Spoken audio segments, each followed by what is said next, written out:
고등학교 다닐 때 어느 선생님이 있었습니다. 남자 선생님이었는데요. 키도 이렇게 훌쩍 크고 몸도 이렇게 체격이 굉장히 이렇게 군살도 없고 그렇다고 해서 이렇게 뭐 허약 체질 같지 않습니다. 아주 그냥 슬림하면서도 피트가 딱 있는 그러한 근사한 우리 선생님이셨습니다. 그런데 이분은요, 성격이 굉장히 이렇게 찔러도 피 한 방울 안 나는 것 같은 그런 분이었습니다. 재밌는 얘기 같은 것도 전혀 안 하고 사회 과목을 가르쳤던 것으로 기억을 하는데 딱 자기 가르칠 것만 가르치는.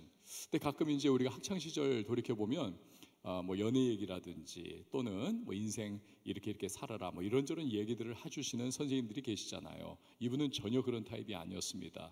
그런데 어느 날이었어요. 웬일로 이분이 자기 어린 시절의 이야기를 해주는 겁니다. 우리는 전혀 기대하지 않다가 웬일이야 하면서 완전히 다들 그냥 귀가 쫑긋해가지고 듣기 시작한 겁니다. 자기 어렸을 때 너무 허약했다는 겁니다.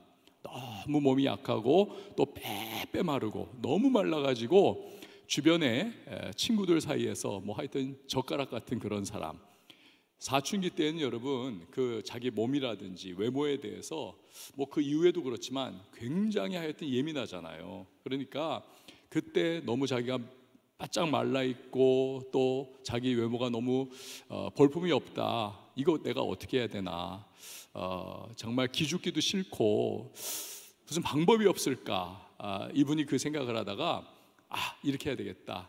그 방법이 뭐냐면 그 붕대를 가지고 다리에다가 이렇게 칭칭 감는 거예요. 붕대 다리를 칭칭 감아가지고 몇 겹을 감았겠죠. 그래가지고는 바지를 그 위에 입고 너무 젓가락 같은 그러한 이걸 이제 커버를 하려고 했던 거예요. 그래서 자기도 어느 정도 이 몸이 그래도 좀 있는 것처럼. 이게요, 날씨가 그나마 괜찮으면 견딜만 한데 한여름 어떻습니까? 너무 덥잖아요. 반바지를 입어도 더울 때에 너무 막 그냥 땀이 줄줄 나는 그때인데도 그걸 했다는 거예요. 1년 내내 다리에다가 막 붕대를 몇 겹을 감아가지고 다리를 그래도 조금 있어 보이게 하는 그러한 참 어떻게 보면 이 생각이 드는 거예요. 근데 사실 그때 그 이야기를 듣고 있던 저도 어렸을 때부터 아주 아기 때부터 몸이 약했었습니다. 저희 할아버님이 한의 사셨는데 제가 장손이에요. 이래봬도 장손입니다.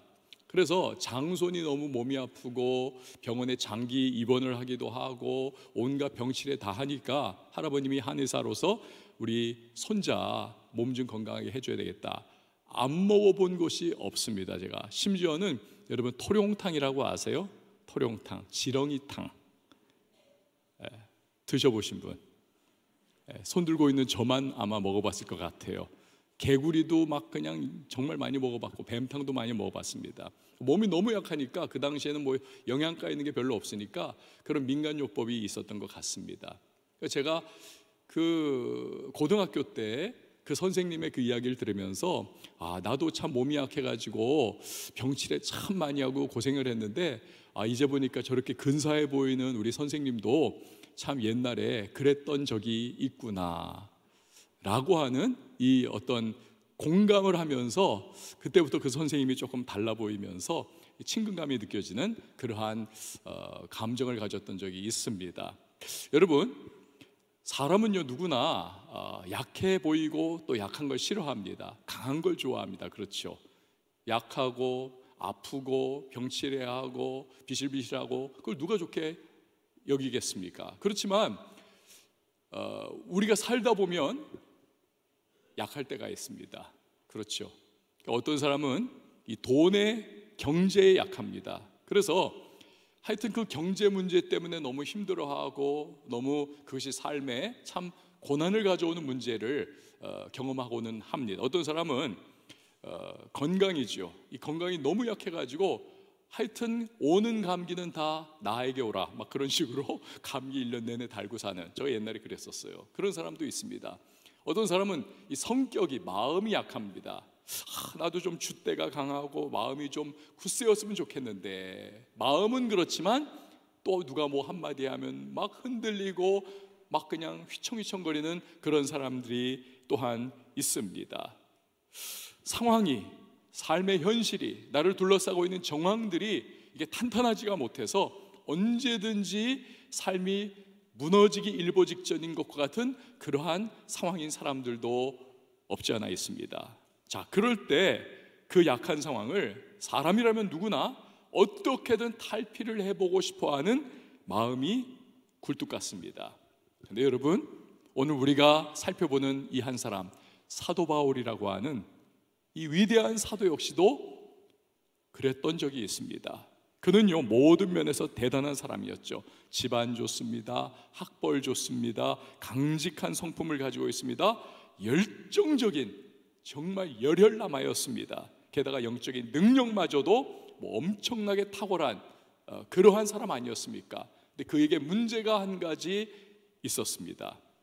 육신의 연약함이었습니다. 건강 문제. 7절을 보니까 내 육체에 가시, 곧 사탄의 사자가 있었다는 것을 그가 이야기를 합니다.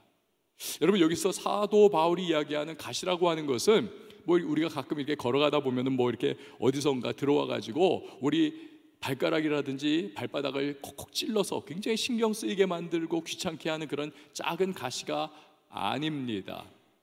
이건 사실은 제대로 한번 번역을, 어감을 따라서 번역을 하면 사실은 송곳이 더 어울려요. 송곳이라고 하는 단어가. 그러니까 막 송곳이 여러분 몸을 막 후벼 파고 막 쑤셔대고 찔러대는 것 얼마나 괴롭습니까? 그러니까 사도 바울이 너무나 그 자기의 육체의 질병이 마치 송곳으로 막 몸을 찔러대고 후벼 파는 것과 같은 그런 극심한 고통과 고난을 겪었다는 거예요. 오죽했으면 사도 바울이 이 육체의 가시를 일컬어서 또 다른 말로 사탄의 사자다, 그런 표현을 어떻게 쓸 수 있는지 모르겠어요. 너무 그만큼 고통스럽고 이 가지고 있는 질병이 그를 얼마나 극단으로 몰아갔으면. 성경학자들은요, 바울이 가지고 있는 이 육체의 가시를 일컬어서 누군가는 안질이다, 누군가는 간질병이다, 또는 누군가는 그가 계속 가지고 있었던 어떤 고질적인 질병이다, 이런저런 추론을 합니다. 저는 간질이라고 저는 추측을 해요. 자, 그게 무엇이든지 간에 그러나 바울이 한 가지 분명한 것은 그 질병 때문에 너무 고통스럽고 너무 괴로웠다는 사실이지요. 그래서 3번이나 주님 앞에 간구했다라고 합니다. 주님, 이 질병 좀 제발 저에게서 치유해 주세요. 제가 손 얹어 기도하면 온갖 질병 다 떠나가고 심지어는 죽은 사람도 살아나지 않았습니까? 그런데 왜 정작 저 자신은 이 질병으로 계속 고통받고 있어야 합니까? 주님, 저 좀 이 질병 떠나가게 해주세요. 여러분 한번 생각해 보십시오. 바울이 누구입니까? 바울은요, 예수와 복음 빼면 시체예요. 예수와 복음에 미친 사람입니다. 지금 교통이 이렇게 좋고 비행기가 날아다니고 뭐 버스가 있고, 제가 그 소아시아 터키 지역을 몇 년 전에 이제 성지순례 갔다 온 적이 있습니다. 와, 진짜 힘들더라고요. 그 버스에 하루 종일 실려가지고 12시간 버스를 계속 타면서 여기 갔다 저기 갔다 하는데, 그 광활한 뭐 어마어마한 터키 지역, 여기를 하여튼 막 며칠을 도는데도요, 와, 진짜 가본 곳은 세 발의 피입니다. 그 엄청나게 넓은 그 땅. 그런데 이건 고대 사회 아닙니까? 1세기 배 타고 다녀야 하고 걸어 다녀야 하는 그런 때입니다. 너무너무 고통스러운 그 과정입니다. 그런데 거기를 그러한 상황 가운데 3번이나 사도 바울은요, 선교 여행을 하지 않습니까? 그 과정에서 40에 하나 감한 매를 5차례를 맞습니다. 3번 태장을 맞습니다. 군중들에게 돌을 맞습니다. 3번 파선합니다. 온갖 위험과 고생을 다 당한 분입니다. 그런데도 불구하고 이 사도 바울은 복음 전파의 열정이 조금도 사그러지지 않았습니다. 그런데요, 만약에 그런 그가 그렇게 복음을 위해 살고 예수 위해서 목숨 건 그가 건강까지도 정말 펄펄 뛰는 그런 건강을 가지고 있다 생각해 보세요. 그러면 이 복음의 진보에 있어서 엄청난 플러스 요인이 되지 않겠습니까? 그러니까 이 바울이요, 단지 육신의 고통만이 그의 하나님 이거 좀 치유해 주세요 기도의 내용이 아니었던 거죠. 그는 이 복음이 정말 내가 건강만 하다면 엄청나게 더 힘있게 증거될 텐데 그 심적인 부담감과 아쉬움, 이것을 가지고 하나님 앞에 막 간절하게 기도를 한 거예요. 간절하게. 그가 그런데 받은 응답이 무엇입니까? 하나님께서 기도 가운데 두 가지를 깨닫게 해주시더라는 거예요. 첫 번째는 약함이라고 하는 것은 교만을 방지하는 역할을 한다는 것입니다. 교만을 방지하는 역할을 하더라. 여러분, 한국 교회에 아주 그냥 굵직굵직한 그 부흥사들이 계십니다. 그 중에 한 분이 누구냐 하면 이천석 목사님이라고 하는 분이 있어요.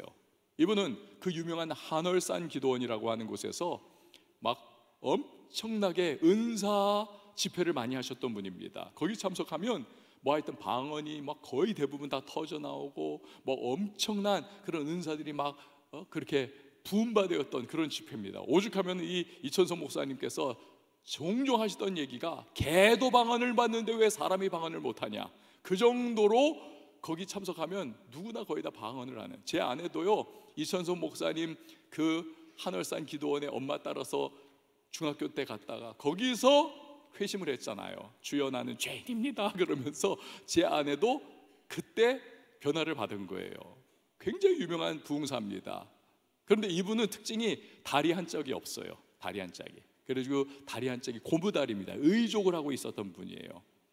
근데 이분이 이제 종암동에 교회를 개척을 했어요. 그 교회가 지금도 있습니다. 이분 돌아가셨는데 그 지금 이 교회에 저와 같은 성씨를 가진 길모 목사님이 저희 선배인데 그분이 지금 목회를 잘하고 계십니다. 근데 며칠 전에 제 친한 친구 목사님들하고 이제 만나가지고 이 얘기 저 얘기를 하다가 우연히 의도치 않게 바로 이 교회의 이야기가 화제가 된 거예요. 워낙 이 교회의 과거에 성령의 역사가 이천석 목사님 때 막 강력하게 나타나니까 은사와 막 신비한 체험과 이런 것들이 막 그냥 하늘을 찌르는 겁니다. 그러다가 이 이천석 목사님이 이제 소천을 하시게 된 거예요. 그 다음 후임 목회자로 어떤 분을 교인들이 청빙을 했냐 하면 전혀 뜻밖이죠. 정말 그 전임자는 너무 막 성령의 불같은 역사를 막 그렇게 일어나게 하고 막 은사가 막 터져 나오는 그러한 부흥사, 위대한 부흥사였는데 그 다음 목회자는 완전히 학자예요. 학자. 너무 드라마틱하게 바뀌어 있는 그러한 분위기가 되는 거죠.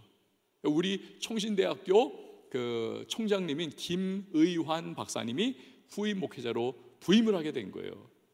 왜 그런지 이해는 해요. 왜냐하면 한쪽이 막 너무 은사주의로 막 깊이 빠져들어가니까 이 교회의 어떠한 그 영적인 건강이 자칫하면 이게 무너져 버릴 수가 있는 거죠. 그래서 성경적으로 신학적으로 잘 밸런스를 갖출 수 있도록 그 다음에 이쪽에 무게를 실어줄 수 있도록 그 학자인 목회자를 청빙을 했던 겁니다.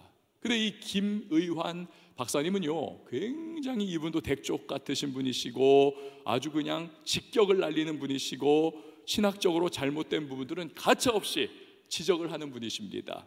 교인들 중에 그런데 이 신비한 은사를 받아가지고 막 그 은사가 막 넘쳐나니까 이게 좀 잘못된 분들이 계세요. 집에다가 가정재단을 쌓고 거기 찾아오는 사람들을 막 안수기도 해주면서 예언기도 해주고 막 신유기도 해주고 하면서 또 한편으로는 헌금 명목으로 돈을 받기도 하고 그런 일들도 몇몇 권사님들에게 있었다는 것입니다. 그러니까 이 김의환 박사님이 설교 중에 공개적으로 그분들을 막 저격을 하면서 그게 기독교 무당이지 그게 뭐냐 막 이러면서 엄청나게 막 그냥 비판을 하고 신학적으로 이거 잘못된 것이고 하면서 엄청나게 이 교회의 그 균형을 잡아가려고 무지무지 노력을 했습니다. 그래서 그 다음 또 이제 후임자 또 저희 이제 같은 성씨인 이 목사님에 이르기까지 이분이 지금 5대이신데 지금은 교회가 굉장히 탄탄하고 건강한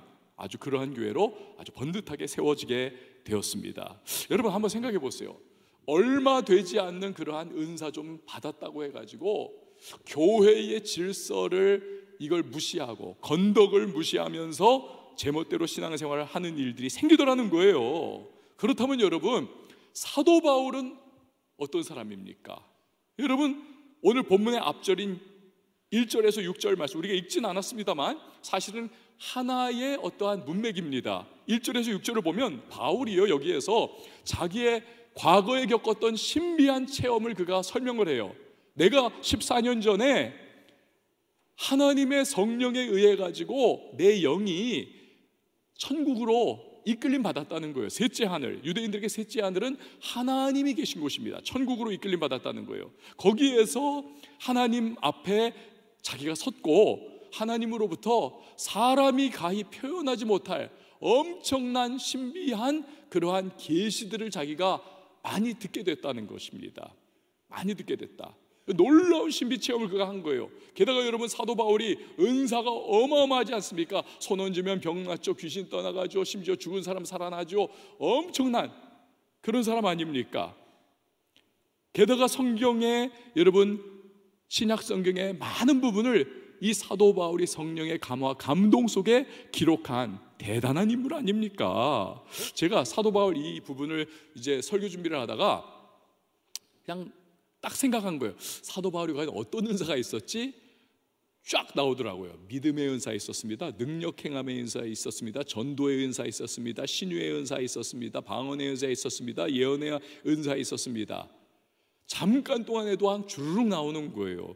그런데 우리가 성경에 기록해 놓지 않은 여러 가지 은사도 또 더 있었겠죠. 그러니까 이렇게 대단한 인물인 사도 바울이요, 여러분, 만약에 교만해졌다, 어떤 일이 일어났을까요? 이 교만은 그 오리진, 근원이 누구입니까? 마귀입니다. 교만의 아비는 마귀예요. 그렇기 때문에 교만하게 되면 결국 마귀를 닮아가게 됩니다. 마귀를 따라가게 되어 있습니다. 그러다 보면 이 사도 바울은 마귀가 그러했듯이 하나님도 안중에 없고 자기가 어떠한 신비주의적인 단체를 만들겠죠. 종교 집단을 만들겠죠. 교주 노릇을 하게 됐을 겁니다. 그건 시간 문제예요.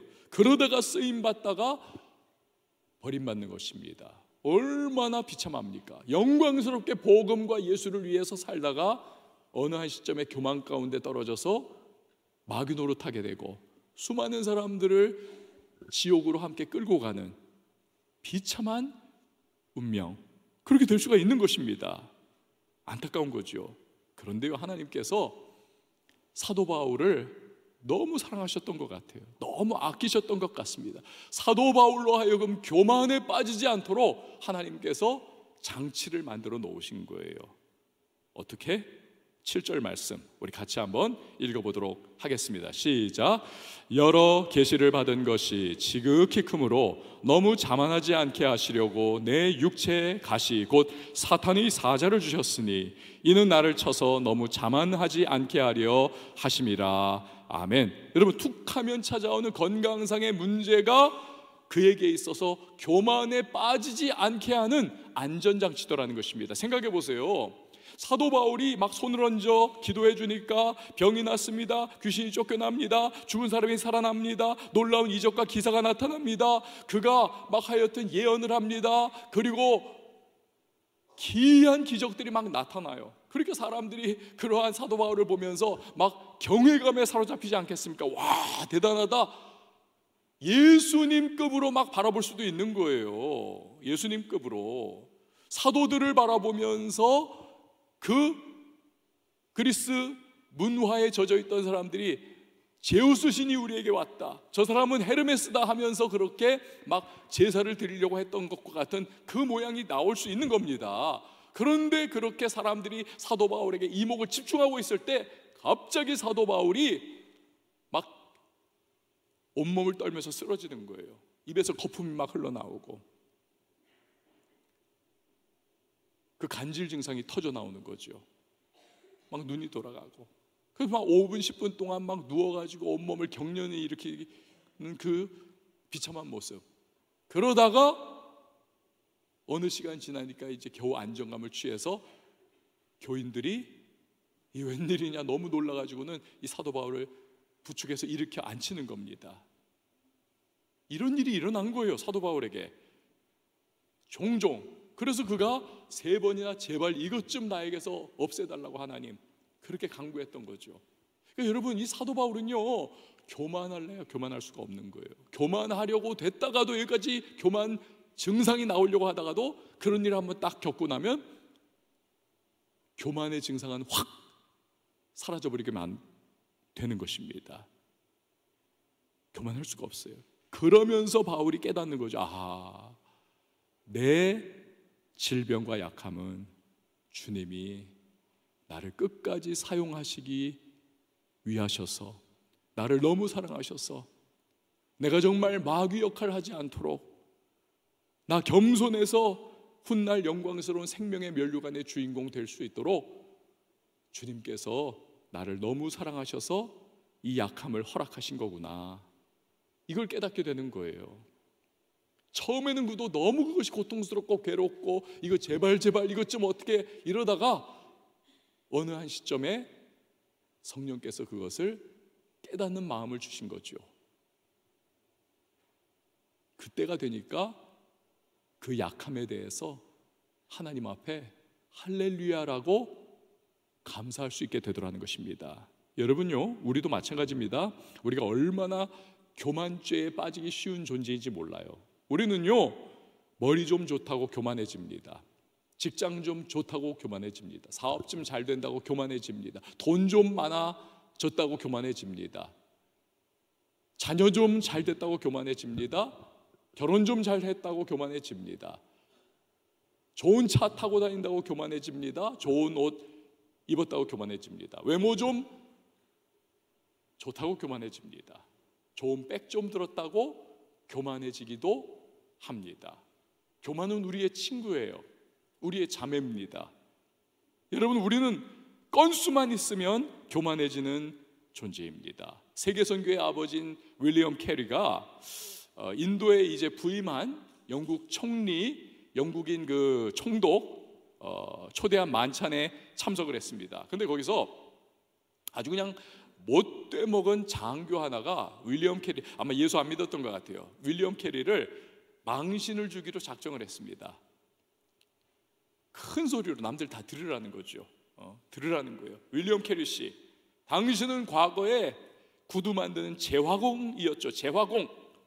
그러자 이 윌리엄 캐리가 조용히 얼굴에 옅은 미소를 띄었겠죠. 그러면서 대답을 하더랍니다. 장교님, 아닙니다. 저는 그보다 훨씬 아래인 구두 수선공이었습니다. 여러분, 얼마나 겸손합니까?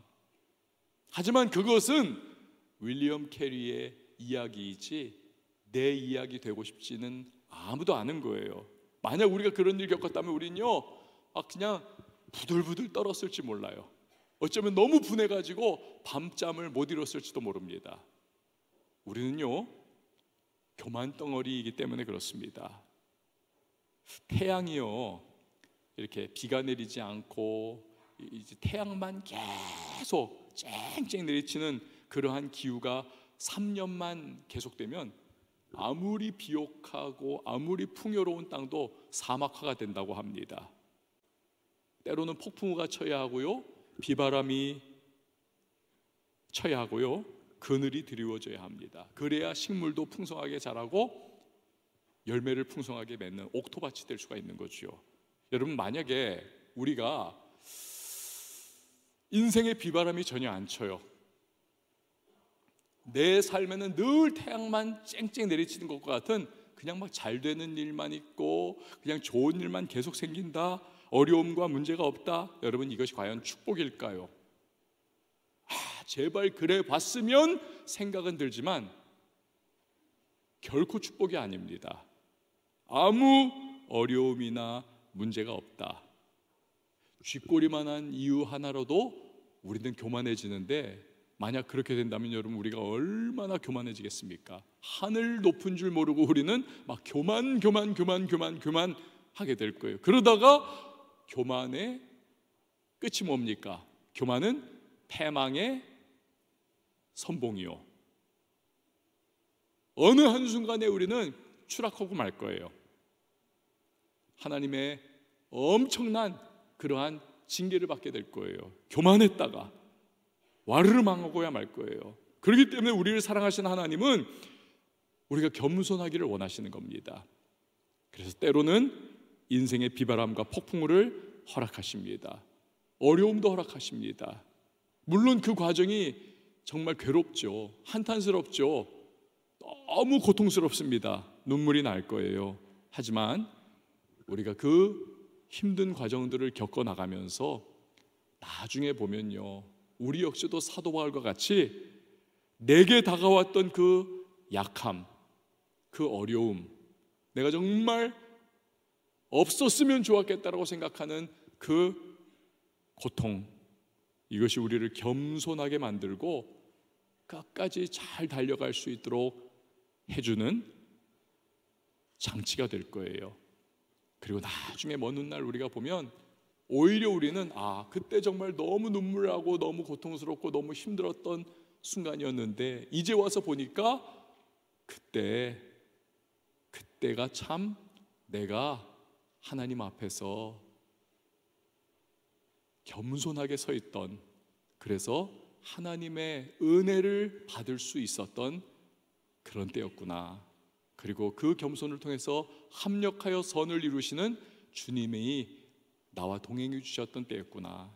여러분, 이것을 우리가 고백하는 순간이 반드시 오게 될 것입니다. 약함 때문에 바울이 간절히 기도했습니다.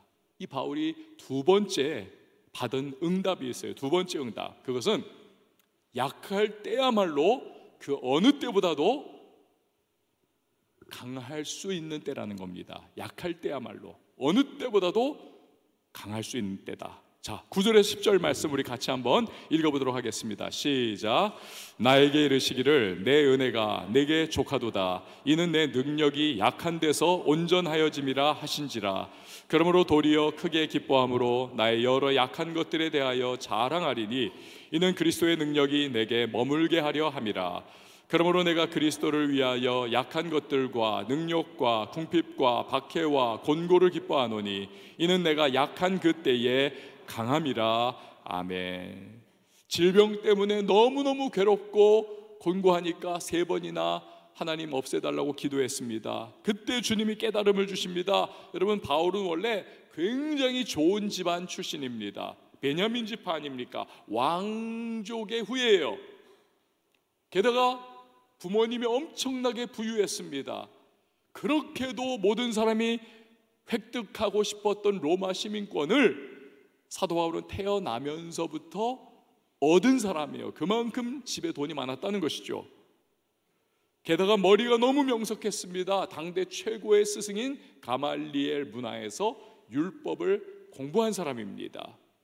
그런데 이렇게 강점으로 똘똘 뭉친 이 사도 바울이 예수 없을 때 했던 일이 무엇입니까? 자기 힘과 자기 능력으로 그가 무엇을 했습니까? 주님의 몸된 교회를 회포하더라는 겁니다. 예수 믿는 크리스천들을 핍박하더라는 것입니다. 다메섹까지 쫓아가서 예수 믿는 사람들을 붙잡아다가 유대 땅으로 데려와 감옥에 쳐넣습니다. 심지어는 스데반이 돌에 맞아 죽게 하는 일에 앞장섰던 인물이었습니다. 한마디로 그는 예수님 대적하는 짓만 골라하는 복음의 원수 노릇을 하더라는 것입니다. 자, 그런데 그러던 그가 하나님의 은혜로 다메섹 도상에서 거꾸러집니다. 예수님을 만납니다. 믿게 됩니다. 그런데요, 그가요 만약에 예수님 믿게 되었으면서도 나 이제부터 예수님 위해서 나 열심히 살 거야, 최선 다할 거야 하면서 자기 힘과 자기의 능력으로 막 일을 했다고 생각을 해보십시오. 자기가 가진 능력과 힘, 그 수준 안에 갇히는 겁니다. 그 수준 안에, 그 이상을 넘어갈 수 없어요. 그나마 젊고 팔팔할 때는 뭔가를 어느 정도는 이뤘겠죠. 그러나 곧이어 인생의 겨울이 찾아오고 늙고 초라한 힘없는 상황이 되면 여러분 더 이상 할 게 없는 것입니다. 한계에 부딪히는 거죠. 또 인생의 변수가 얼마나 많습니까? 게다가 유대인들이 도시락 싸고 쫓아다니면서 바울이 복음 전하는 것을 끈덕지게 막 회방하고 방해하지 않았습니까? 그러니까 그가 자기의 힘과 자기의 능력과 자기의 열심으로 뛰고 또 뛰었다면 얼마 못 가서 푹 쓰러지고야 말았을 거예요. 그런데 질병이 그를 괴롭힙니다. 뭐 좀 하려고 하면 퍽퍽 쓰러집니다. 그러니 바울은 자기를 의지할 수가 없는 거예요. 의지하고 싶어도 의지할 수가 없어요. 그래서 늘 기도하면서 예수님 의지합니다. 주님, 저 좀 도와주세요. 주님, 저 붙잡아 주시지 않으면 저는 방법이 없는 사람이에요. 주님, 저 힘 좀 주세요. 주님, 저 좀 이끌어 주세요. 주님, 어디 계십니까? 저 좀 도와주세요. 늘 예수님을 붙잡고 예수님을 전적으로 의지하는 것입니다. 그러니까 성령께서 그와 늘 동행해 주시는 겁니다. 여러분, 사람이 나이 들어도 더 잘할 수 있는 것이 무엇입니까? 젊을 때는 힘이 있잖아요. 그렇지만 나이 들어서 힘이 없어도 예수님을 의지하는 것은 더 할 수 있습니다. 가면 갈수록 예수님 더 의지하고 더 의지하고 더 의지합니다. 그러자 주님을 더 갈수록 의지하는 그에게 성령께서 더욱더 역사하시는 거죠. 놀라운 일들이 일어나는 겁니다. 그래서 3번에 걸친 선교여행을 감당을 하고 수많은 사람들을 주께로 인도하고 가는 곳마다 교회를 세우고 복음이 불처럼 퍼져나가는 놀라운 역사가 바로 약하지만 성령 의지에서 예수님만을 바라보면서 약하고 힘겨워도 예수님이 이끄시는 그 길을 터벅터벅 걸어가는 과정 속에 사도 바울이 이루어낼 수가 있었던 것이지요. 여러분, 이처럼 약함이라고 하는 것은 바울로 하여금 온전히 주님만을 의지하게 만들더라는 거예요. 그리고 주님만을 의지할 때 주께서 그와 동행하시며 그 연약한 사도 바울을 통하여 놀라운, 우리가 정말 상상하기 어려울 정도의 그런 엄청난 역사를 일으켜 주시더라는 것입니다. 그래서 사도 바울은 깨닫고 기뻐하는 거예요. 내가 약할 때 주님 의지하니까 주님의 놀라운 능력이 나타나는구나. 그렇구나. 약할 때 강함을 주시는 거구나. 그래서 오늘 그 고백을 하고 있는 겁니다. 사실은 제가요, 오늘 이 설교 제목을 약함을 기뻐하다라고 하는 뭐 그러한 이제 제목으로 했었는데 되게 마음에 안 들어요. 사실은 이 제목이, 사실 제가 제목으로 붙이고 싶었던 것은 이거였어요. 삽질하는 인생이 될 것이냐, 포크레인으로 일하는 인생이 될 것이냐. 사실은 이거 붙이고 싶었어요. 근데 주보를 딱 그 제목 넘기는 그 순간에 제가 삽질하는 인생이 될 것이냐, 포크레인으로 일하는 인생이 될 것이냐, 이거 못 넘기겠더라고요. 사실은 지금 너무 후회하고 있어요. 그걸 넘겼어야 되는데 좀 점잖은 거로 해야지 그랬다가 이거 망한 것 같아, 제목이.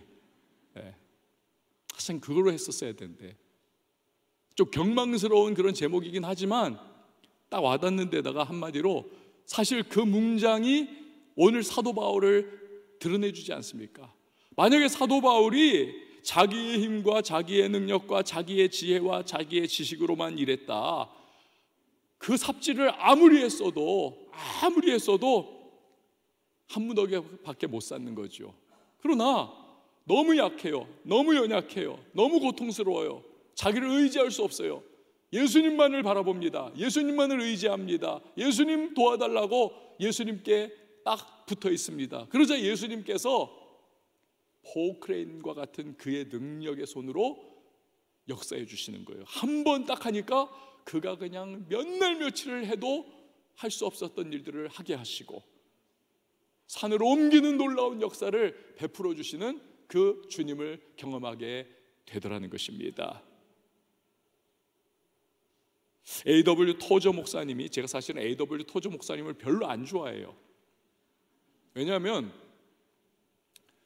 너무 진지해. 그 책을 보면 너무 힘들어. 좀 덜 경건해서 그런지 몰라도 좀 너무 힘들어요. 이 토저 목사님 별로 안 좋아해요. 제가 책은 여러 권 있는데 그래서 끝까지 읽는 책이 별로 없어요. 그렇지만 존경은 합니다. 안 좋아하는 것과 존경 안 하는 것과는 또 다른 차원이잖아요.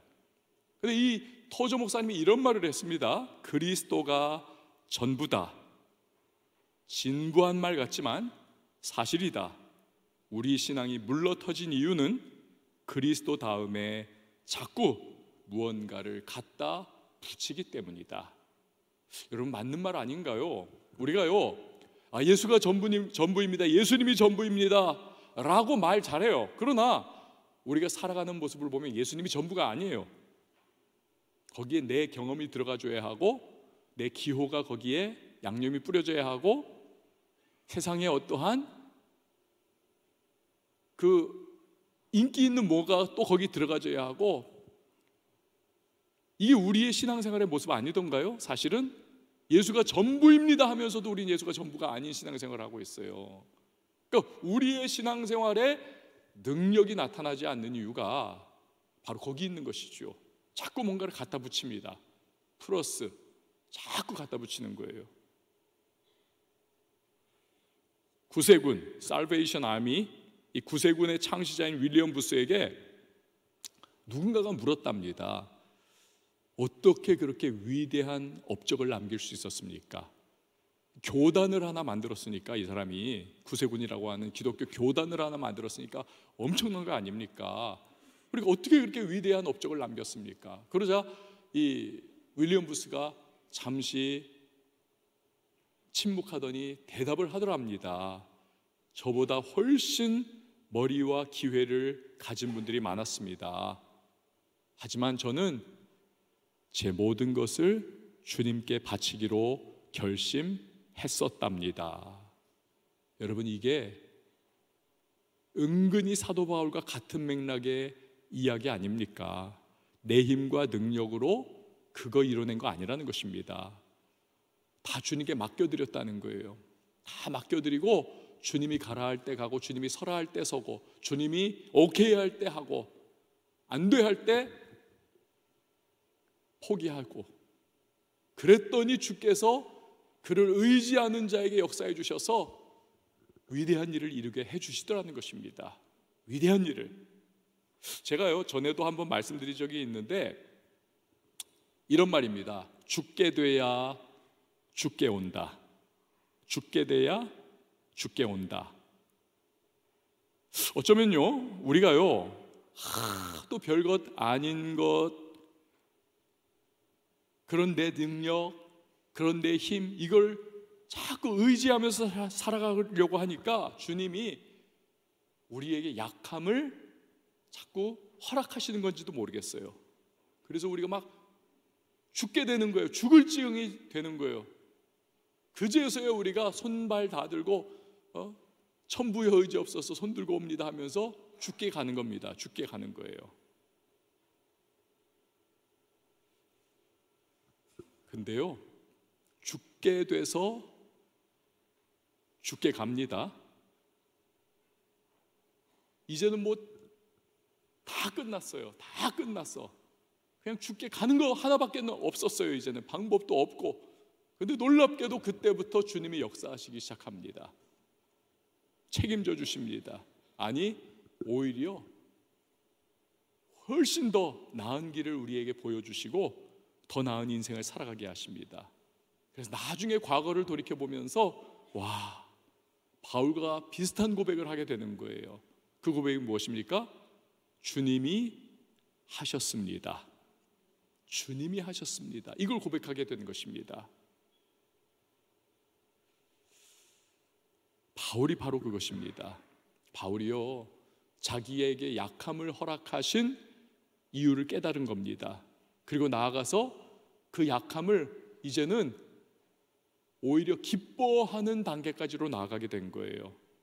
근데요, 우리가 한 가지 놓치지 말아야 할 게 있습니다. 그것은 만약에 바울이 기도하지 않았다면 약함에 대해서 그가 깨달은 내용들을, 응답받은 내용들을 깨닫고 또는 응답받을 수 있었을까? 예수와 복음 위에서 거침없이 달려가는 인생 되고 싶은데 육체적인 질병이, 이 약함이 그를 주저앉히는 겁니다. 이 대체 왜 이럴까? 이 상황에서 기도하지 않았다면 아마도 이 사도 바울이 엘리야가 겪었던 그 깊은 우울증에 그 역시도 잡혀버려 주저앉지 않았을까? 사람이 강한 사람일수록 더 추진력 있고 더 막 그냥 열혈 남아인 그러한 성격일수록 오히려 한계에 부딪히고 딱 막혀버리면 더 좌절합니다. 더 주저앉습니다. 더 깊이 빠져들어갑니다.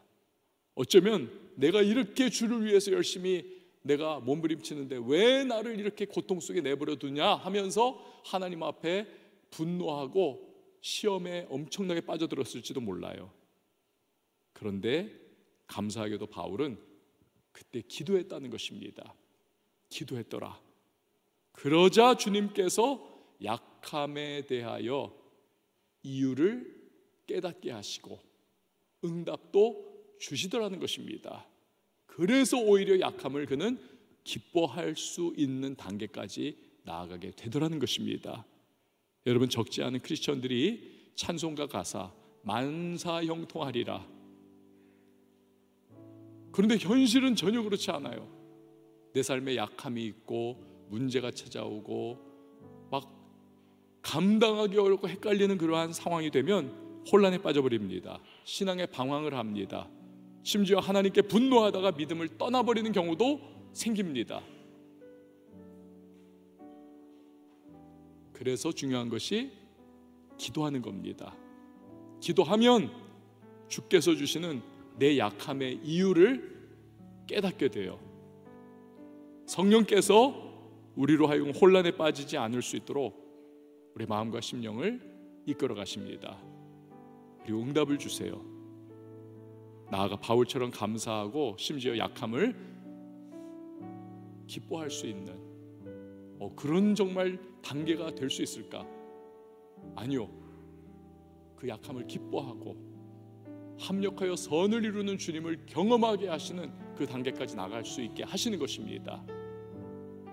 여러분, 오늘 이 자리에 약함 속에 혼란에 빠져 있고 힘들어하는 누군가가 있다면 오늘 이 메시지 바로 그 사람에게 적용될 수 있기를 바라요. 나의 약함 속에 다른 이유 찾는 것이 아니라 주님 바라보면서 주님이 오늘 기도 속에 내게 주시는 그 약함의 이유를 발견해 나가고 그리고 합력하여 선을 이루실 그 주님을 기대하게 하시고 반드시 어느 한 시점에 그렇습니다. 주님이 선을 이루어 주셨습니다. 이 약함이 나로 하여금 겸손케 했고 주님만을 의지하게 했고 그래서 더 주님과 그 어느 때보다도 가까이 있을 수 있었고 그 약함의 순간이 돌이켜보니 축복의 순간이었습니다. 그 순간 때문에 지금 내가 여기 있습니다라고 고백할 수 있는 그러한 우리 모든 청년들이 다 될 수 있기를 주님의 이름으로 축원을 드립니다.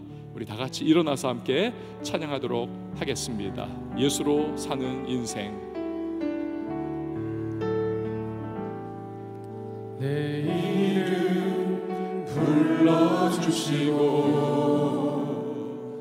불러주시고 내 삶의 주인 되시는 내 맘에 노래 되시는 내 맘에 노래 되시는 그는 크신 나의 예수님 내 이름 불러주시고 내 이름 불러주시고 내 삶의 주인 되시는 내 삶의 주인 되시는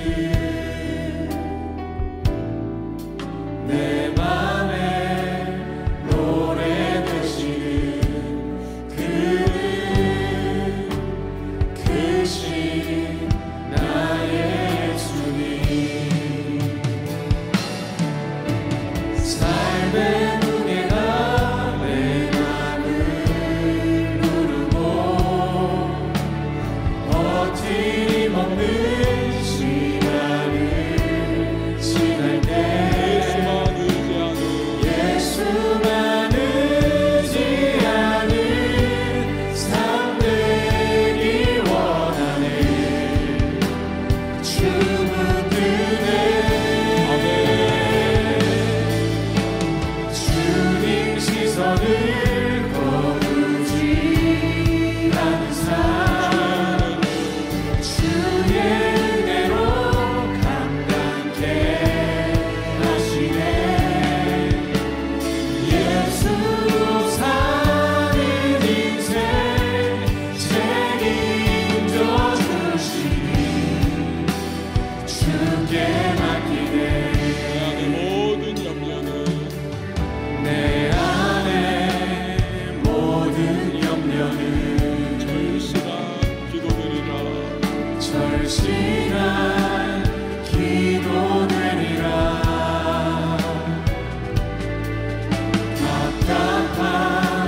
속에서 주만 온전히 다시 한 번 더 찬양하며 나가십시다.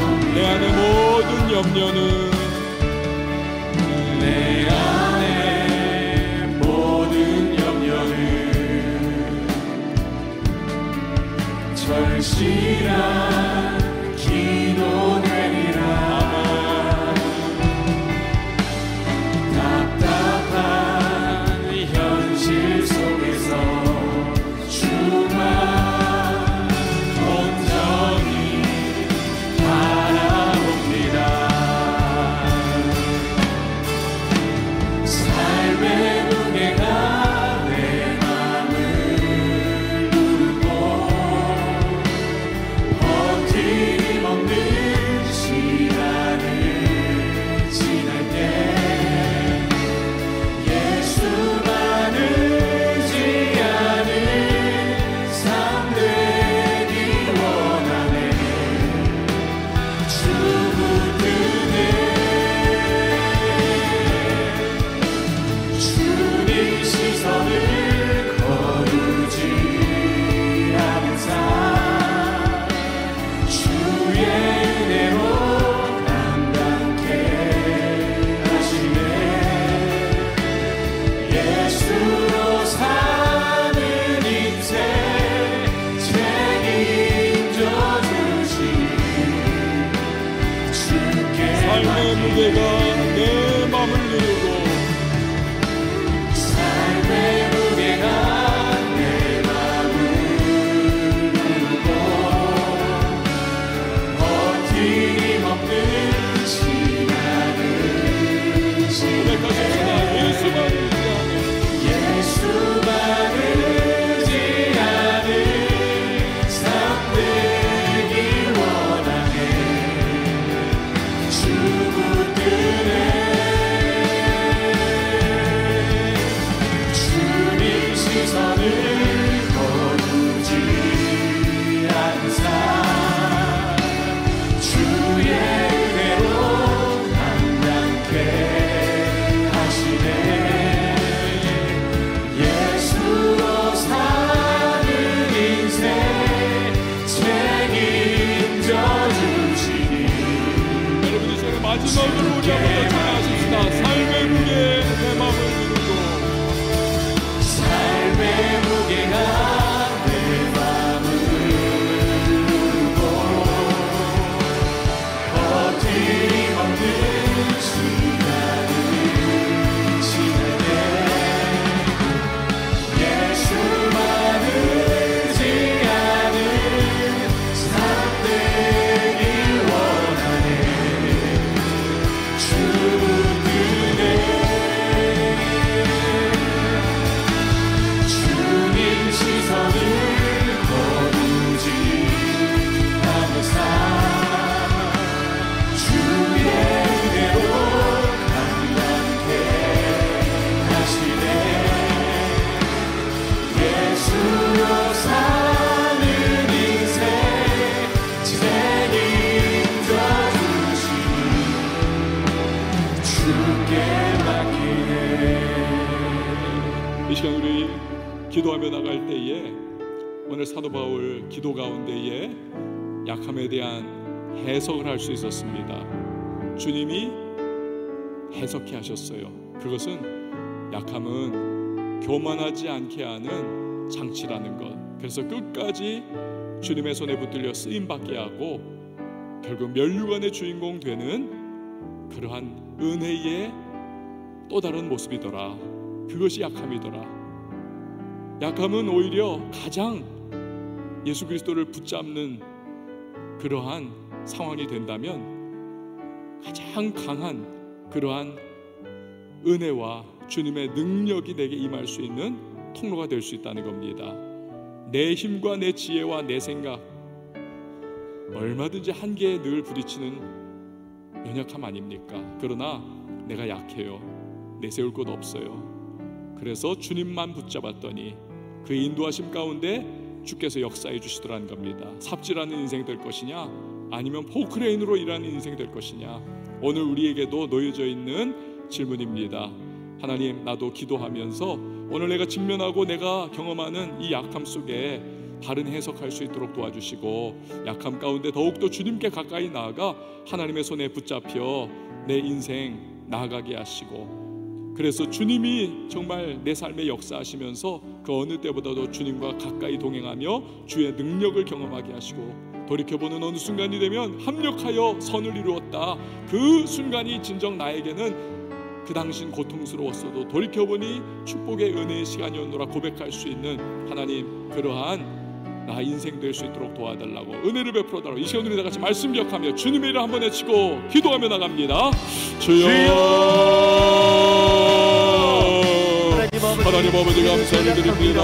전능하신 주 하나님 아버지, 우리의 삶에 있는 여러 가지 연약함과 우리의 삶의 문제들을 주님 앞에 이 시간 올려드립니다. 하나님, 우리가 바른 해석을 해나갈 수 있도록 도와주시옵소서. 그것이 나로 하여금 좌절과 절망과 하나님 자기 부정과 하나님 여러 나의 불가침함을 드러내는 것이 아니라 하나님 주님께서 그만치 않게 하셨으니 겸손하게 주님만 바라보게 하시고, 그래서 주님 끝까지 주의 손에 붙들려 쓰임받게 하시며 하나님 약함을 통하여서 오히려 하나님께 더 가까이 나아가 주님만을 보이지 주님께만 하나님 내가 붙잡힌 바 되어서 하나님 내가 강함으로 일할 것 할 수 없었던 일들, 하나님 깨달을 수 없었던 일들, 그리고 하나님 내가 내 힘과 내 능력으로 하나 주저한 점을 말하지만 하지만 약한 속에 주님을 바라보고 주님을 보이지 않고 주님을 하나님께서 역사해 주셔서 고백하는 우리의 삶의 순간들을 배워주기를 원합니다. 하나님 감사하는 인생이 아니라 옆으로 쓰고 있는 것같이 우리의 신앙의 손을 붙잡고 우리가 나간다.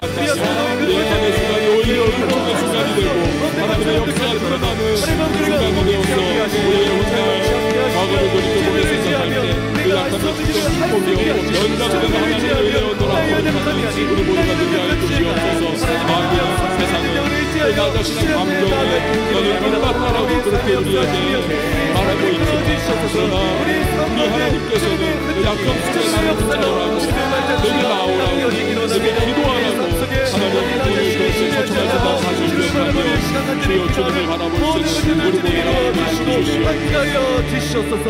여러분 이 시간에 기도할 때 우리 성령으로 충만하기를 기도하십시다. 오늘 예배 끝나고 우리가 삶의 자리로 나가면 당장 원수마귀 시험이 다가올 것이고 여러 가지 유혹들과 삶의 정황들이 정말 노도와 같이 우리에게 집어삼킬 듯이 다가올 겁니다. 우리가 무장되고 구비되지 않으면 결코 승리할 수 없고 우리의 결심, 우리의 결단들 지켜낼 수가 없습니다. 성령으로 충만하게 하시고 기름 부으심으로 채워지게 하셔서 하나님 상황과 환경에 휘둘리지 아니하고 우리가 믿음으로 말씀으로 하나님 전진해 나갈 수 있도록 은혜를 베풀어 달라고 성령의 둘반 입혀주시고 기름 부음으로 충만케 해달라고 이 시간 우리 다 같이 주님의 이름 한번 외치고 기도합니다. 주여 하나님 아버지 감사드립니다. 하나님의 성령으로 우리의 살아남기를 원합니다. 온전히 붙들리기를 원합니다. 하나님 우리의 모든 결심과 결단 그럼에도 불구하고 삶의 자리로 나아가는 그 모든 것을 흔들어대는 유혹들과 도전과 시험과 앞에서 우리 허물어지자 입수했던 점을 고백합니다. 하나님 하나님의 성령으로 기름 부어주시고 충만하게 하시고 거듭해 주시고 하나님의 성령의 전기가 주인되어 주셔서 우리가 하나님 아버지 내일도 감당할 수 없었던 현실을 돌파해나갈 수 있도록 해주시고 하나님 은혜 아버지가 보이지 않아도 손에는 잡힐 것 없었고 주님께서 신의 신과 능력으로 말미암아 우리를 내 발걸음을 떠나가며 승리할 수 있도록 도와주시옵소서. 그리하여 피해자가 아니라 승리자로 우리의 삶의 정황 속에 설 수 있는 우리 모두가 될 수 있도록 주님 도와주시옵소서. 그 기름 부으심 그 은혜 하나님의 성령의 불 우리의 마음과 심령에 타오르기를 원하는데 채워지기를 원합니다. 흘러넘치기를 원합니다. 아버지 우리가 있는 곳곳마다 하나님 그 기름 부으심이 흘러가게 하시고 하나님의 백성다운 모습으로 살아갈 수 있도록 도와주시고 잘 보장되고 구비되어서 하나님 우리들 마귀를 바꿔버리고 유혹을 승리하고 우리들 예수 그리스도 안에서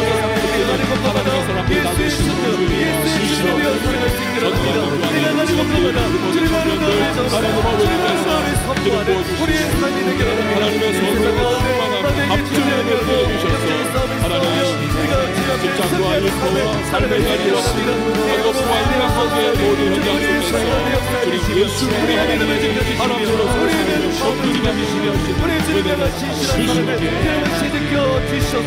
여러분 이 시간에 마지막으로 기도할 때 우리 청년교회를 위해서 기도해 주시기 바랍니다. 청년교회가 은혜 공동체가 되게 하시고 예배 공동체가 되게 하시고 뜨거운 기도 공동체가 되어서 정말 하나님께서 역사하시고 사용해 주시는 이 도시와 또 나라, 하나님께서 거룩한 영향력, 임팩트 끼칠 수 있는, 그리고 잃어버린 영혼들을 구원해내게 합당한 주님이 사용하시는 우리 청년교회가 될 수 있도록 은혜를 베풀어 달라고 여러분 기도해 주시기 바라요.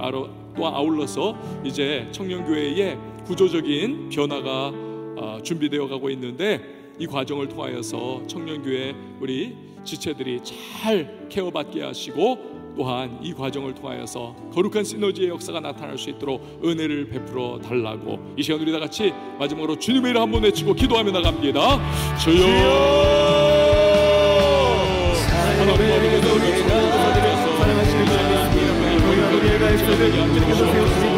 주님께서부터 하시오며 모든 이들을 함께 하나 되어서 하나님께서 사랑하며 주님한테 신실한 모습으로 우리가 세워져갈 수 있도록 해주시옵소서. 우리가 함께 모여 서로의 서로의 사랑하며 서로의 사랑하는 시간에 함께 서로의 은혜를 나누시고 서로의 아픔을 나눌 때에 서로의 기도제문들을 나눌 때에 주님의 은혜가 함께 다시 모든 자리에 함께 경주하고 서로를 살아계시는 서로가 서로 잘 구분되신 사람 가운데 그래서 다시 살아내려 나갈 수 있는 하나님의 뛰어나는 우리의 삶의 손들을 붙잡아 주시옵소서. 우리로 말미암아 영혼들이 주 앞에 돌아오는 세상을 오시라 변화되는 일이 주께서 만들어주시고 삶을 잘 건강할 수 있도록 지켜주시옵소서.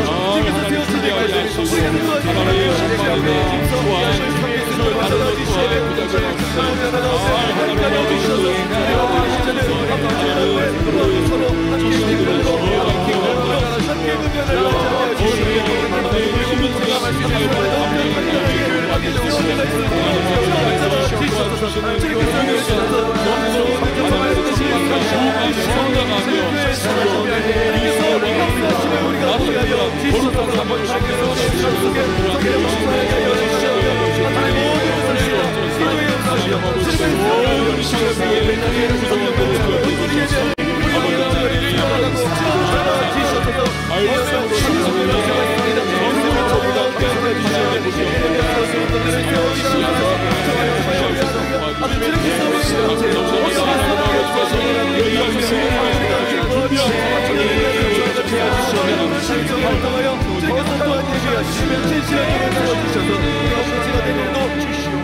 하나님 아버지 감사를 드립니다.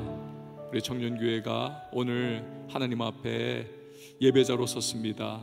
한 주 동안의 삶의 여러 가지 상황과 환경, 그 속에서 때로는 곤고함으로, 때로는 감사로, 때로는 행복한 마음, 승리자의 모습으로, 때로는 주저앉아 신음하던 고통스러운 모습으로 이 자리에 나왔습니다. 어떠한 상황이었던 간에 하나님 오늘 주님 앞에 나온 주의 백성들 잘 회복되어 다시 삶의 자리로 나아가게 하여 주시옵소서. 예배 가운데 임하시는 주님의 기름 부으심을 경험하게 하시고, 하나님 말씀 속에 마음에 담고 결단했던 부분들 삶의 자리에서 잘 행할 수 있도록 성령의 도우심으로 승리케 하여 주시옵소서. 우리 청년교회가 예배의 공동체가 되게 하시고, 기도의 뜨거운 부르짖음이 있는 공동체 되게 하시고, 서로를 격려하고 축복하며 함께 군병된 자들로서 서로 손붙잡고 등 두드려주며, 그리하여서 여러 지치고 피곤한 심령들이 새 힘을 얻어 앞에 있는 한 주간의 치열한 믿음의 선한 싸움을 잘 감당할 수 있는 준비되는 이러한 공동체가 되게 하여 주시옵소서. 하나님, 우리가 드린 귀한 예물을 기뻐 받아 주시고, 예물 안에 담겨있는 귀중한 기도의 제목, 감사의 조건들, 또 간구의 소망들 가운데 우리 하나님의 부으시는 응답의 역사 나타날 수 있도록 주여 함께하여 주시옵소서. 이제는 우리 주 예수 그리스도의 은혜와 하나님 아버지의 극진하신 사랑과 성령의 교통하심이 예배자로 모인 모든 청년들 머리 위에 이제부터 영원토록 함께 계실지어다. 아멘.